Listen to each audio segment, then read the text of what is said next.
These 3 exercises, you go through them and you learn so much about why you make certain choices. What are those choices from your parents, teachers, siblings, so on and so forth, that you want to keep? Please tell those listening why they should stick to the end and listen to the full episode. Right in the middle, throwing me to the sharks. Exactly. I like to think of myself as a double agent. I work with corporate people in corporate environments. And then I have another side of my life where I go to conferences, many of these nomadic conferences, and I talk about relationships, romantic relationships, and sex. How about you stick around and hear how these 2 different worlds can actually coexist and occasionally even support each other?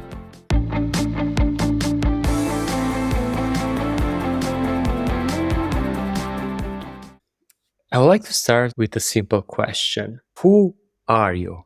Who am I? The reason why this is a slippery type of question is because oftentimes we like to associate ourselves and we think of ourselves as our jobs, or I'm a wife, or I'm a mother, or I'm a sister, or whatever. And that's not really who we are. I'm a free spirit. This is probably one of the reasons why I've been an expatriate for 20 years and more recently a nomad. And what I understand by that is I spent my entire adulthood, even the early years of my childhood, I've always been on this quest of figuring out who I am, how I operate, what are the things that fire me up, what are the things that I don't like or don't like to be part of. And I think everything that I do in my personal life, but also in the work that I do, or again, the conferences that I go to and talk about relationships and whatnot, what I stand for and what I thrive towards is the kind of life where I can be the freest, most authentic expression of myself, whether my environment likes it or not. There are always people in my environment, old and new, who precisely because I'm a free spirit, and just like in the past 2-3 days, I got 2 new kind of descriptions, and one of them was coming from someone who has known me for 15 years, and he was like, "You are crazy." And then another person said, "You're a weirdo." And I'm like, "Thank you for the compliment." So free spirit, crazy, weirdo. I like that. I like that you didn't say that. Oh, you're a managing partner in a business and so on. Yeah, those are just roles that I take on because I do have passion in those things, but they don't define me as a person. Those are roles that I take on. Those are responsibilities that I take on. Those are means to an end, meaning as special I like to think of myself. I also live on food and I have to clothe myself, so I don't live on thin air. But yeah, I mean, as I said, we like to think of ourselves in relation to jobs and whatnot. I don't think that's what we are. Absolutely. I totally agree with you because we are actually not born on this earth to work. We are born to live. We are born to be a free spirit, like you mentioned. And I think those are the values that a lot of those listening will resonate with. Because at the end of the day, freedom is such a powerful thing for nomads and solopreneurs alike. Because they don't like to have and manage huge teams and have those responsibility. But in the same time, in some circumstances, those are needed. And I know that you have quite a career. How careers in general change in the last couple of years from your observations?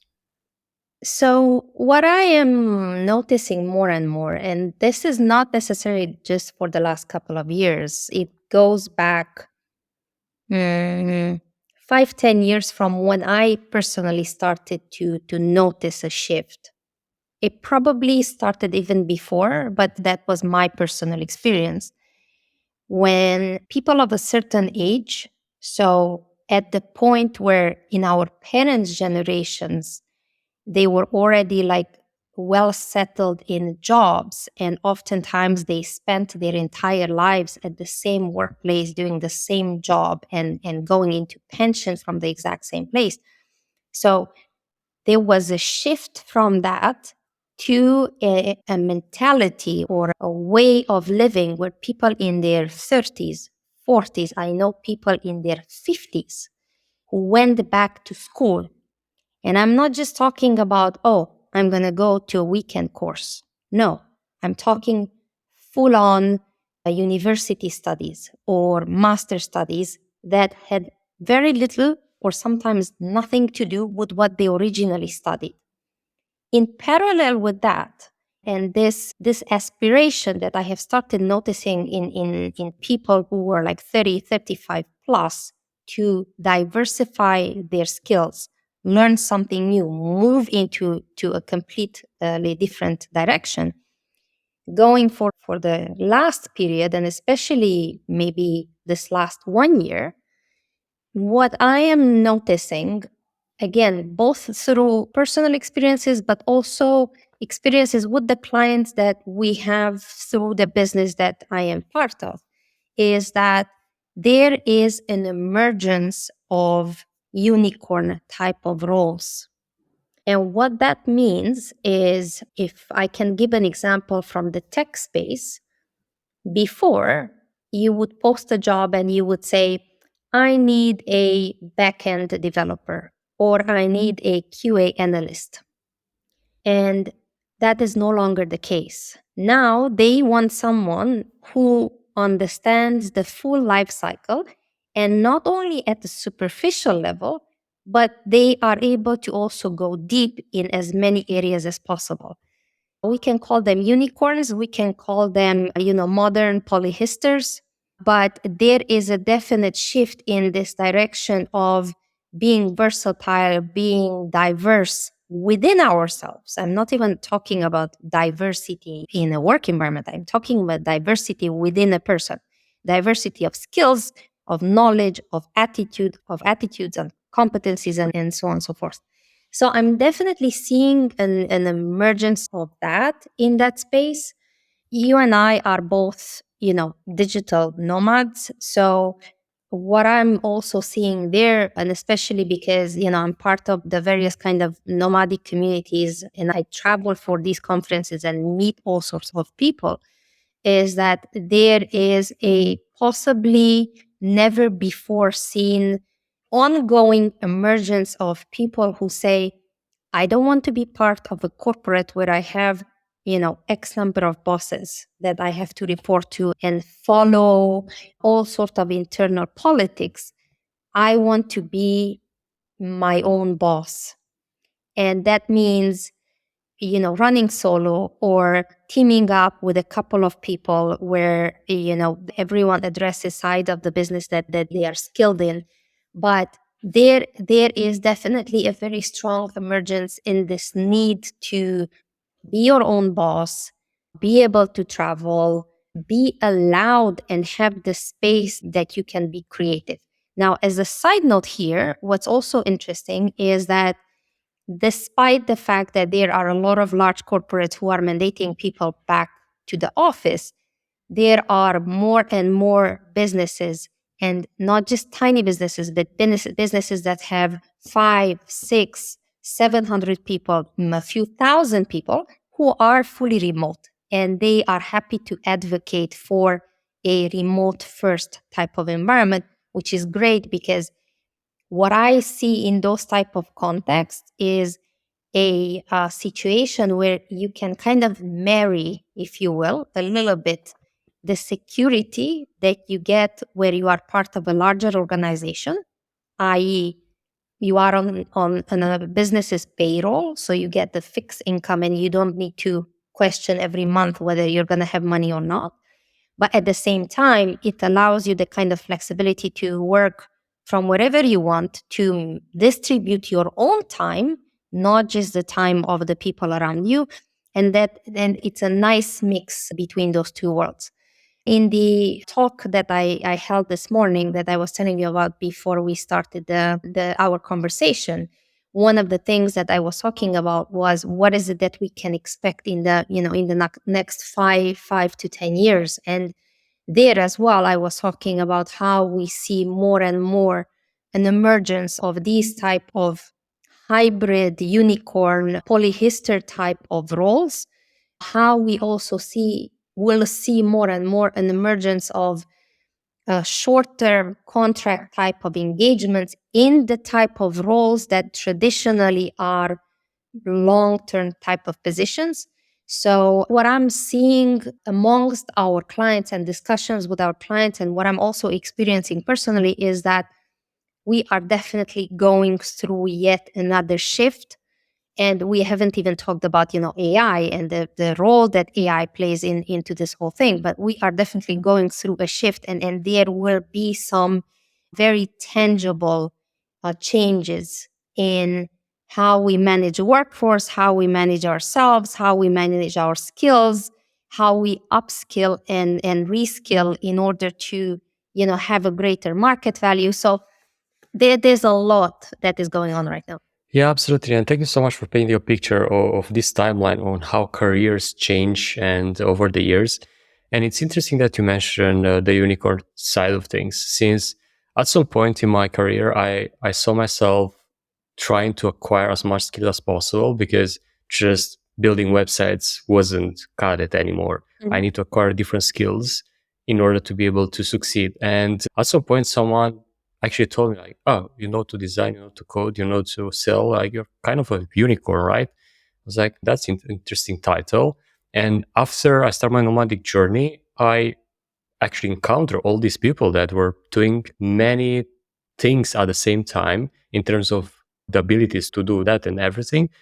And that was definitely a trend. And now with the emerging of solopreneurship, and also the type of roles that you mentioned in businesses, that they can feel different side of things and as well upgrade their career and move to the next step and achieve something that is not just the traditional, I'm really good at, I don't know, business analysis, or I'm really good at sales, and that's the only thing that I'm going to do.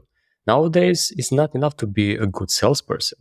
You are need to have the skill of identifying, diagnosing things in order to be able to sell something. And moving a bit to conversation towards the last part that you mentioned, the this emerging technology that is not that emerging, it's actually quite old, the AI, artificial intelligence, how that will affect individuals in the workspace, and especially into choosing a path or career path that won't become a commodity in the years to come. Well, one of the things that is quite common, and it comes up in conversations, is that AI and robots are going to take over. I mean, there are all sorts of movies about how we become irrelevant because robots take our place, and so on and so forth. And then one of the most common responses or wisdoms that you see or you read to this question is, it's not that they will take our place, it's that people who will know how to use them are going to be the ones who are going to thrive. That is, the common rhetoric around it. Some of the extra context that I would like to add to this is AI, the same way this laptop that both you and I are connected on to have this conversation online on different parts of the world, the phone that we use, the spoon that we use to eat, or the knife to spread the butter, all of these are tools. They haven't replaced us. They are tools that we learned how to use. From this perspective, AI is no different. Will it impact the way people are managed, the way people are being recruited today? 100%. Right now, for example, at my company, we are in the internal testing phase and very close to releasing an interview simulator. The interview simulator is running on the back of AI and technology. And the idea is not that it will replace anyone, because you still need the actual human to run the interview. But what it will do is, if I'm a candidate, as an example, I'm a candidate and I'm applying for a particular role. What it will do is it will take that job description that you found on LinkedIn, it will map it against your resume, and it will deliver you very specific questions looking only at that particular JD and your particular resume. It will deliver you questions to prepare you for the conversation that you will have with the hiring manager. So you can actually prepare, but you still have to come up with the answer. Based on the answer, it will give you follow-up questions. So if this is one area where, for example, AI can actually aid the whole process. The other, the selection process. It helps the selection process, but if you rely purely on AI doing the selection process for you, then what you will realize is you will lose a lot of very relevant candidates. Why? Because a lot of people don't know how to write up their resumes. So if AI is, or if technology is set up in a way that it looks for very specific things and it doesn't read the fine details in between, a lot of good people will be lost, which companies cannot afford themselves. Now, when it comes to employees and employee experience within an organization, for a few years now, and especially, I think it started to kind of bubble up in a more obvious way during and after COVID. But employee well-being and mental health and whatnot became important in company cultures. With that said, it's a very different story between you have a policy and you have a narrative and you have a speech as part of your branding about how important, employee well-being it is for you as a business versus doing things that actually make a difference. They should be the same thing, but oftentimes those are two very different things. What we see in the future talking, we're already talking about now, but this becoming more and more accentuated in the next years, is that this employee well-being is not going to be just an afterthought, that it is becoming an actual business strategy. Why? Because if you are not able to provide to your staff the kind of environment, holistic environment where they want to stick around, they won't stick around. And that costs you as a business millions or billions of dollars. And especially with the younger generations where, my generation, when we were in our early 20s, oftentimes we were happy to be tolerated in the room. Now with the 22, 25-year-old, if they don't like something, they walk out. So that bar of expectation that they have is much higher, and businesses don't actually have an option but to cater to the fact that the conditions under which people are willing to work and put in good quality work have changed. The other, social media, employer branding, all these things, you cannot have AI do them. Yes, you can set up these robots to have various kind of conversations, but if you on a social media platform, you write to someone, usually after a couple of sentences, you can tell that whether that's a robot or that's an actual physical person. If it's a robot, people won't want to engage because it's robotic. Exactly. They won't want to engage. So maybe some of those, not maybe, 100%, some of those tasks, not necessarily functions, but some of those tasks that currently are being done by humans, and it's manual, it's time consuming and whatnot, they can be automated and they are being automated. However, there are other type of social skills that have to be put in practice, human interaction that has to be put in practice in order to build that employer brand and employee experience and so on and so forth. So personally, I don't think AI is going to take the job of anyone. But again, those people who realize early on that you need to upskill and reskill and diversify yourself will definitely have an advantage compared to those who stick to their lane, and I'm only doing this and I've been doing this for the past 30 years and I don't want to do it any differently. Yeah, I agree with that last part in the sense that if someone just keep on doing the same commodity type of jobs, like for example, content writing or those jobs are easily replaceable by AI, even now. Yeah. But the actual real conversations or jobs that needs our way of thinking, because yes, AI is smart and it will become smarter and it's becoming smarter. And at some point, will 100% overcome the intelligence of a human being. But until then, and before it's actually able to do things by itself, it's already doing, like it's multiplying itself at will. That's how it works. But I don't see the scenario of, I don't know, robots walking on the streets armed and stuff like that. Won't happen. And even it will happen, probably us humans won't be around anymore. There'll be machine between machine. Or we will rebel like in the movies. Yeah. But I heard, speaking of this topic, I heard a interesting perspective on it. And the guy is surprisingly happiness expert. And he said something Okay. like this, that like AI will basically mess up with our brain first before they'll do any harm to us physically or something. And we'll end up living in utopia at some point, since it's becoming so intelligent and able to replicate itself and learn by itself.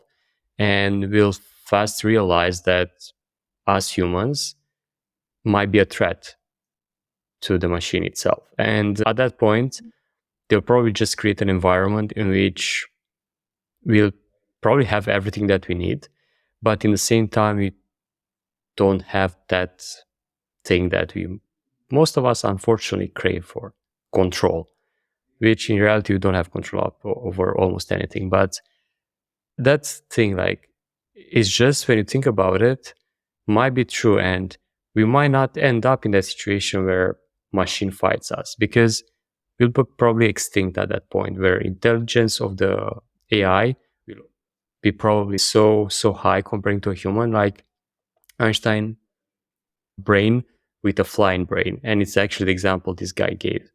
And at some level, it makes sense.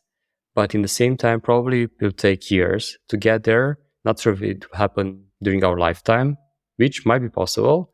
But it's in the same time a scary thought to think about it.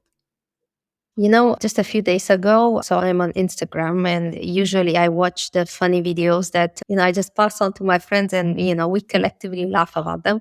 But one of these reels came my way, and it was saying something along the likes of the best boyfriend is an AI boyfriend.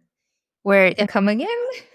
And you know what? I mean, on one hand, I was laughing about it. On the other hand, I was thinking there are some cultures in the world already, and they have been or they have had certain things around for many years, where you rent people to give you comfort and show you some attention or cuddle with you or things like that. But to get to a point where you say, okay, I'm going to design my perfect boyfriend over AI. And then I was thinking, like, okay, so, especially women, we sometimes like to have these lists of what we want in a man. Probably some men do it as well, they just won't admit it. Anyway, so we have these lists of what I want in my ideal man. And imagine you put that into a program, and then based on that, it generates conversations that thing is going to have with you. It can be almost fun up to a certain point. Like, okay, let me see, if I do this, what will it respond, or how it will react, or how well it can read or guess my next sentence based on some of the things that I have already entered and some of the conversations that we have already had. But here's the thing. The reason why we are social beings is because without the people around us, we cannot survive. This is a known fact. In countries where some of the orphan children were put in orphanages as newborn babies, and they had no human contact other than their diapers changed or they were fed and whatnot. They grew up being so damaged that they were not able ever to integrate. If a newborn is abandoned, other than the fact that, he or she would not get the food or clothing or whatever necessary for their survival, without the touch, the physical touch, that baby dies. So, yes, we can toy with this idea that I'm going to have this hot conversation with an AI boyfriend or AI girlfriend. But, once you have exhausted that, then what? Yeah, exactly. So, And even if you put it in I don't know, in an actual robot, that's still not a human touch. Even if you make real exactly. with real skin and warm skin in the sense to mimic the touch of a human, you still know deep inside you that's not real. Doesn't Yeah, have a yeah, soul. Doesn't have that Well, warm. I know that I don't think we have to be afraid of this boom AI. We just need to be smart enough how to use it. Exactly. But I would like to dive a bit the conversation more into the relationship aspect of things because in as you mentioned, we are social beings. We survive thanks to our communities, thanks to our finding our Mhm. belonging into something and resonating with others. How this influence careers and life in general? At every level, because our behavior as adults is almost entirely driven by patterns. And one of the examples, especially when I talk about relationship dynamics, one of the examples that I like to use is if you meet two potential partners, you think, and let's say they are different from each other or significantly different from each other. You might think, oh, it was me consciously in my head who decided that I'm going to go for A and not for B. The reality is that's not the case. Like we think that we made that choice consciously. We didn't. Those choices are rooted in the childhood patterns that we grow up with. They are so hardwired in us that we think that they are our conscious reality. I was watching another, I don't remember if that was also like an interview or a podcast. I don't remember what it was. The person who was invited was saying the large majority of people that they have surveyed thought of themselves that they were in charge of their lives and they were making conscious decisions. In fact, only about 15% had the level of awareness where they actually made conscious choices and they were able to evaluate those options and make conscious choices of what was standing in front of them. So, from this perspective, when I talk about relationships, I usually like to put the focus on romantic relationships because those tend to be some of the most defining of our lives. Everyone wants someone to love, to be loved, to belong to someone, so on and so forth. So I like to focus on that. But that same logic applies to every single relationship that we have. The relationship that we have with our parents, the ones that we have with our kids, the ones that we have with our friends. The way we pick our friends is actually very similar to how we pick our partners in terms of the mechanics of it. Colleagues, you would think, oh, well, I went for an interview and I got interviewed by, I don't know, two, three, four people. And then I ended up in a team. I did not choose that team. Yeah, but you did actually. You made choices there because you went to those, let's say, three or four interviews based on the vibe, the connection, the dynamic that you had with those people. And those who interviewed you, likely at least some of them, at least half of them, were going to be your immediate colleagues at the new place, right? So you already assessed or and got the vibe that you had with those people and made the choice of, I want to work with these people or I don't want to work with these people. Then you got yourself into a team that say has 10 colleagues. Naturally and instinctively, out of the team of people, your immediate colleagues that you are going to work with, you are going to have people that you will gravitate towards, and you will have others that you will gravitate away from. And sometimes you will have some that are kind of neutral and you have an okay relationship, but you don't feel that they have much of an impact. If we look at the dynamics that you have with those that you gravitate towards and gravitate away from, and again, we know what to look for and we go back to those patterns that you learned as a child, you are going to find those patterns there.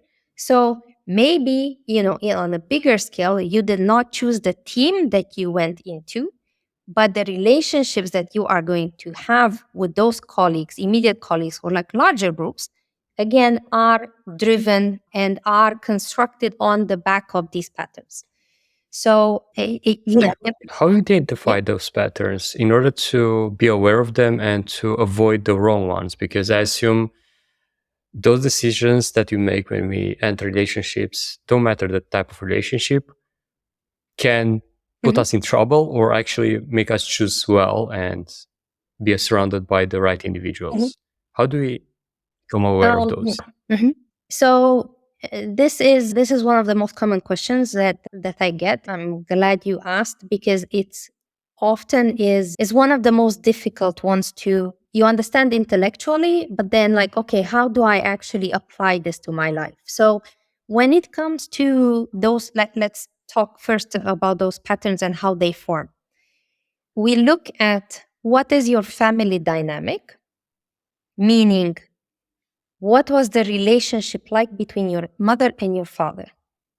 That is one denominator. The other is what were your past relationship choices? And that is because your past has a direct indication of, what your future choices are going to be like. Then what is the relationship that you have with your own physical body? Meaning, are you in sync with your physical body and are you sensing the world around you through your different kind of senses? Does your gut work? Or are you the type of person who is making choices and assessments mostly in the head and you don't allow emotionally to be connected that much to what is happening around you? So these are some of them. But what I always highlight is when it comes to how I do avoid making the wrong choices or falling into the same pattern, the best answer that I have come up for myself and for everyone that I have worked with so far is by raising your level of awareness. And what that means is, I'll give you a very simple example. Let's say that you have the habit in the morning of starting your morning with coffee, orange juice, and fried eggs. And let's say you like to have this every single morning. Now, the question that you should ask yourself is, as an adult now, do I like to have fried eggs and orange juice every morning because that's really what I want? Maybe I like scrambled eggs better. But am I the one who is actually choosing to fry those eggs every morning and to have orange juice instead of, I don't know, pineapple juice? Or do I have that habit because every morning as I was growing up in my parents' house, we had fried eggs and orange juice?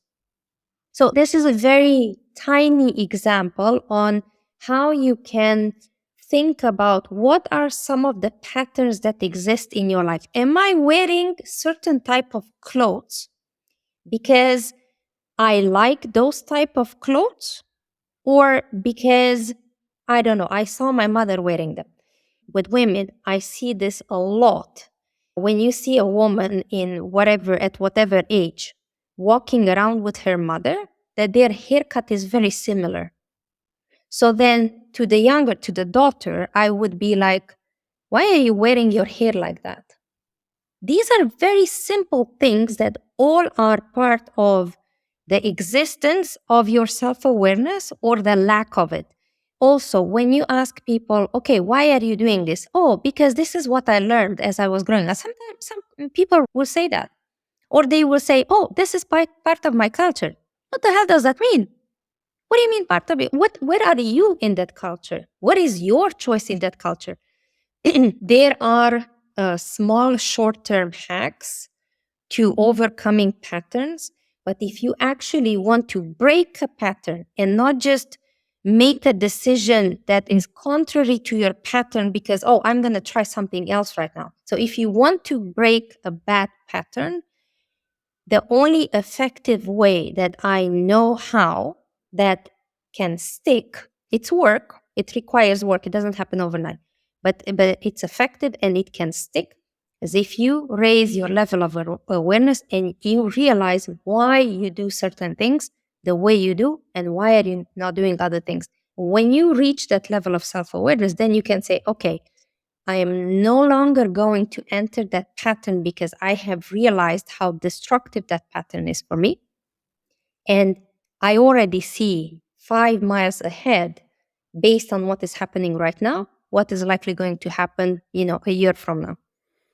And it's not the most popular kind of answer because like, oh shit, like I have to do all that work and like, every day I have to think about why am I doing some of the, yes, you do.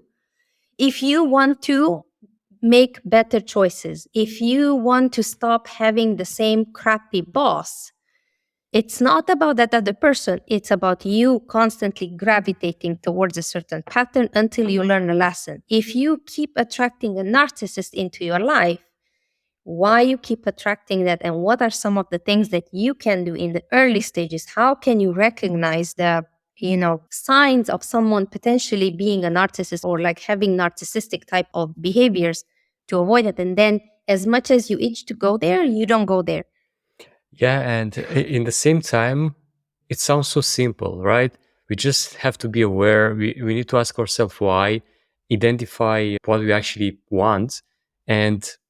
stop those bad patterns. But in reality, as we mentioned, it needs work. That awareness comes with time. It's coming from the groundwork of asking yourself those type of questions, identifying those Yeah. patterns. And this is valid in so many aspects of our lives, not just relationship, but business as well. If you just Yes. keep on doing the same thing over and over again and not change something, we'll have the same Yes. result. And in most cases, that result is not the desired result. So that's why it's so great to have an outside perspective, either by hiring someone or investing in some sort of help to have that outside feedback, outside perspective. Otherwise, nothing change. And I noticed these patterns in my life as well a lot of the times. And until I became aware of them, I was just going on the same treadmill all over again, same type of relationship, same types of mistakes when it comes to the jobs that I used to have, the clients that I took on, and so on. And Mhm. yeah, you want better job, better bosses, better colleagues, better relationship, better clients. You just have to do things differently. And in order to do so, Yeah. become aware of why you're doing so. Yeah, that's the thing. It's not enough that you do things differently. It's very important that you understand, okay, why am I doing something differently right now? What do I hope from a different kind of behavior or choice? What does it mean? Usually at the beginning or when you do something completely different to what you're used to, it's scary. You're like, oh my God, what's going to happen? Nothing's going to happen. Nothing's going to happen. And sometimes people are afraid, oh, maybe I will lose an opportunity to, I don't know, be with someone, land a job, do something, whatever. But here's the thing, if you follow the same pattern that over and over has resulted in you falling flat on your face, then by saying no to something that so far you have said yes to, you're not actually losing an opportunity. You're losing another heartbreak or another disappointment or another, damn again, again, Exactly. and time. You save that time that otherwise you would have wasted on, again, falling into your own trap, going with the same pattern to only to end up with the same result. So, yeah, I mean, change is scary. It's scary. I've had plenty of times. I'm sure I'll have in the future. I'm like, no, no, I know I don't want to do that. But then, what's the worst thing that can happen? I remember when I started doing talks back in 2009, and I was so scared to get up on a stage. This was in a internal business environment, and I had to do a talk for the whole office, do a business update for the whole office. I was so scared. And then I thought to myself, okay, what's the worst thing that can happen? One is that I will forget, but then I have my slides. So I can look at the slides and say, oh, this is what I wanted to say. Or I will say something inappropriate, but then people will have a good laugh about it. And then, everyone will get in a better mood. And then once I had that kind of shift in how I was looking at getting up on the stage, I was like, okay, and those people sitting there and listening, they probably just envy me because I'm up there and doing something that they are afraid to do. So it's the same with everything. Just like breaking the pattern means you have to break the pattern and then become a little bit aware of why you did that and what you hope to get out of it. And if it is to package this into a few questions, step-by-step questions to ask yourself in order to identify those patterns, which one will those be? What would be the questions You identify those to become more aware, to identify those patterns. Like, for example, why I'm keep on doing this? Where did I see this, or where did I get this from? Like, for example, let's say the example that you give you, the fried eggs. Like, why I'm Mhm. keep on doing this breakfast every single morning? Someone taught me that. I saw somewhere. I got it from Mhm. my family, from my friends, and Mhm. so on. So there will be. Can we make some questions for those listening? Maybe not questions, but some tips on how to go about it. So, one thing that I would advise everyone to do is, again, go back to your parents, or if you were not raised by biological parents, your primary caretakers. Those could have been, aunties, uncles, grandparents, and so on and so forth. Go back to those people who raised you as a child and sit down, take a piece of paper, and write down how you see some of their behaviors, what sort of choices that they have made over the years towards each other and towards you. Then have a think, okay, where do I recognize myself in some of these choices and behaviors? That would be one thing that I would advise people to do. The other, this is a key one. How do you respond to conflict and rejection? Huge one. Huge. Typically, even though everyone is on the spectrum and, we can slip on the two sides of the spectrum, depending on the situation, but typically there are two key responses to conflict and rejection. There are people who address it head on, meaning, for example, if on this podcast, for whatever reason, if it would have gone bad and we would have ended up having an argument, like right here in the middle of the podcast, then we finish it. Does either of us immediately write to the other person and say, look, we messed it up, or I messed it up. I really don't like the outcome. Let's talk about it, or maybe let's find another time before you air this show and let's retake the recording. Let's address the issue that, something went wrong. Is it that? Or I take the phone, or you take the phone, and we block each other and we say, oh my God, that was so bad. Like, I don't want to talk to this guy or to this girl ever again. In marriages or between colleagues, again, very simple. They have an argument. One of them will likely go and say, I want to patch things up and I want to talk this through to make sure that, we don't end the day angry with each other. And the other one will be, I need some space right now. I cannot talk about this right now. You are too worked up. I need time to think and process.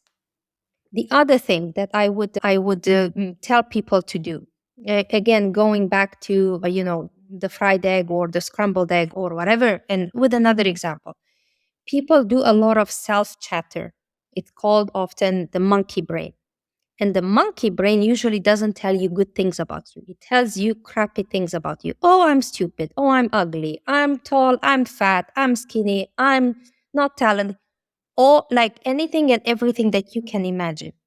Again, take a piece of paper and write down all those crappy things, negative, limiting things that you tend to say or think about yourself.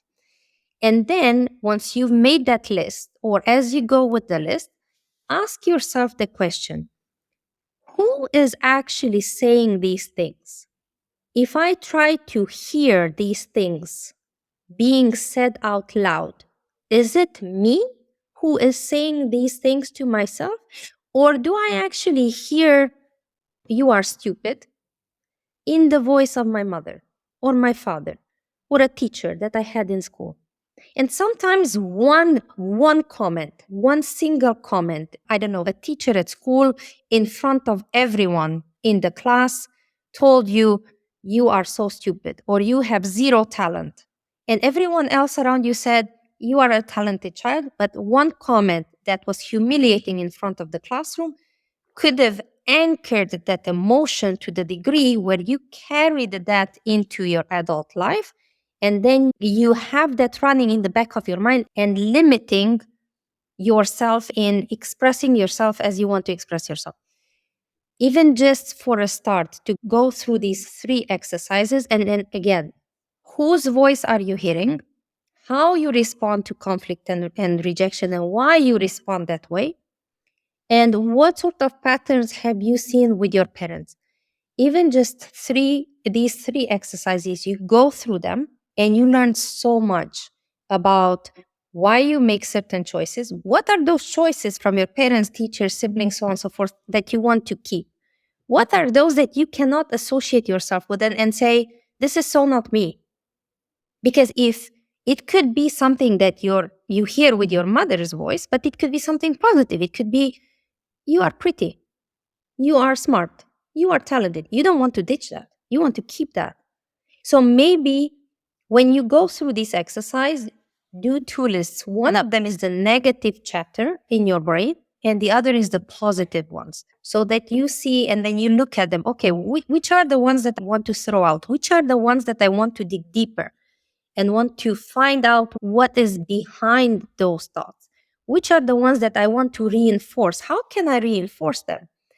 A very dear friend of mine recently sent a note on Messenger and said, I want you to give me very honest feedback on what are some of the things that, from your perspective, I'm not doing the right way or the way that I should.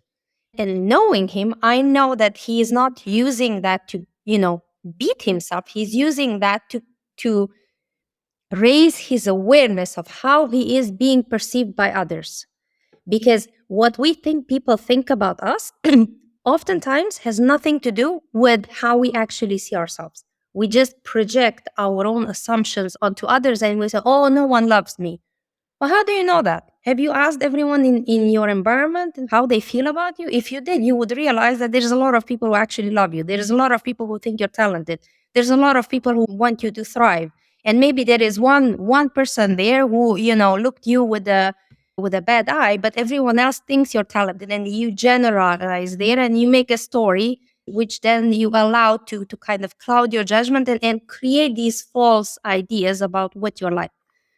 So the good thing about raising awareness is that even though it takes work and it usually takes time, it doesn't have to be big things. This is what is so uncomfortable for people, that they think that they have to do something big all of a sudden and then they feel overwhelmed and, oh my God, I cannot do it. No, do the small things. Why you have eggs fried and not scrambled?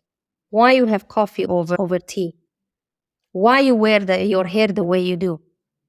Small things like this. And those small things will lead to bigger things. And everything that you mentioned is so underestimated, because often we don't listen to that internal thoughts, and we just consciously act upon them, and we end up realizing, oh, why I made another bad decision, why I did choose the wrong relationship, why I choose the wrong job. And without doing this exercise and actually realizing why that happens and spotting those and trying to do things in a different way, it's so hard to achieve what we want and to actually take some sort of control of our lives. Thank you so much, Erika, Mhm. for sharing those. And please tell those listening where they can reach out to you if they want to continue a conversation or work with you. Yeah, thank you for having me. These are all topics that I passionately like to talk about, which was probably shown what was shown through my hand gestures and whatnot. Yes, so you can find me on LinkedIn, and just send me a contact request there. You will find on LinkedIn both my professional profile, but amongst the roles that I have had, you will also find the private practice that I have. So whether you are a business who is looking to expand and you want to make use of the services that we can provide through the business that I run, which is mostly recruitment and HR consulting services, or you are an individual who wants to upgrade their understanding and the quality of their relationships. So you want an individual consultation one or with me on that. Or again, if you are a business who is looking to provide the training, a communication training for your teams, probably the best is to get in touch with me on LinkedIn. You will find all the relevant links there. Brilliant. And I'll put the link in the show notes as well. And I would like to conclude and end with a short challenge for those that are listening to us. What they can do in less than 1 week to become more aware of those patterns. Well, so one thing, we all have many patterns. So in 1 week to become aware of all your patterns, I don't think that is realistically possible.